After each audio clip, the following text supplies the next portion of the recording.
১৩ বছর পর আবার বিশ্বকাপ জিতেছে ভারত। অধিনায়ক হিসাবে দেশকে চ্যাম্পিয়ন করেছেন রোহিত শর্মা।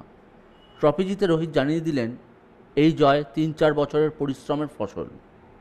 বিশ্বকাপ জিতে রোহিত জানান এক কথায় নিজের অনুভূতি বোঝাতে পারবেন না তিনি।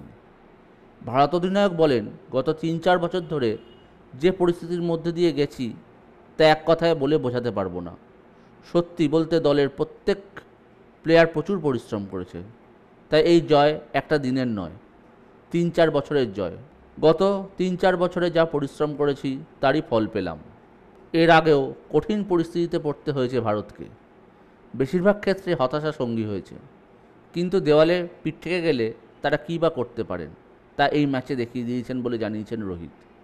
ভারত অধিনায়ক বলেন, হাঁটতে হাঁটতে সবাই বুঝেছে কঠিন পরিস্থিতিতে কেমন খেলতে হয়, দেওয়ালে পিঠ থেকে গেলে কীভাবে ফিরতে হয় সেটা আমরা দেখিয়েছি।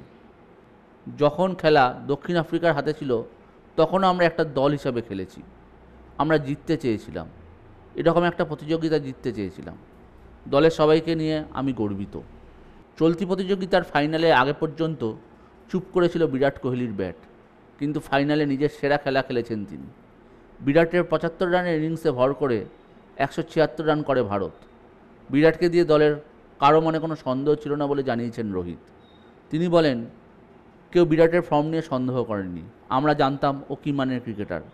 ১৫ বছর ধরে সেরা ক্রিকেট খেলেছে বিরাট। বড় মঞ্চে তো সেরা ক্রিকেটাররা নিজেদের ফর্ম দেখায়। বিরাট একটা দিক ধরে রেখেছিল যেটা খুব গুরুত্বপূর্ণ ছিল। আমরা দল হিসেবে জিতেছি। আমরা চেয়েছিলাম বিরাট একদিকে থাকুক, বাকিরা ওকে ঘিরে খেলুক, সেটাই হয়েছে। অক্ষরের ইনিংসটাও খুবই গুরুত্বপূর্ণ। দলের বোলারদের প্রশংসা শোনা গেছে রোহিতের মুখে, বিশেষ করে জসপ্রীত বুমরা ও হার্দিক পান্ডের কথা বলেছেন তিনি। রোহিত বলেন, বুমরার সঙ্গে আমি অনেক দিন ধরে খেলছি, কিন্তু এখনও জানি না কীভাবে ও এগুলো করে। ও নিজের শক্তিতে বিশ্বাস রাখে, নিজের পরিকল্পনা খুব ভালোভাবে কাজে লাগায়। হার্দিকও খুব ভালো বল করেছে। শেষ ওভারে যত রানই দরকার থাকুক না কেন, বল করা কঠিন। হার্দিক সেটা করে দেখিয়েছে। ভারত যে মাঠেই খেলুক না কেন, দর্শকরা গ্যালারি ভরিয়েছেন। তাই সকলের শেষে দর্শকের কথা বললেন রোহিত। ভারত অধিনায়কের কথায় নিউ ইয়র্ক থেকে বার্বাডোস যেখানে গেছি সমর্থকদের পেয়েছি, তাদের সালাম। আমি জানি ওই রাতেও লাখ দর্শক টেলিভিশনের পর্দায় চোখ রেখেছে। ওরা দীর্ঘদিন অপেক্ষা করছিল, সেই অপেক্ষা এবার শেষ হলো।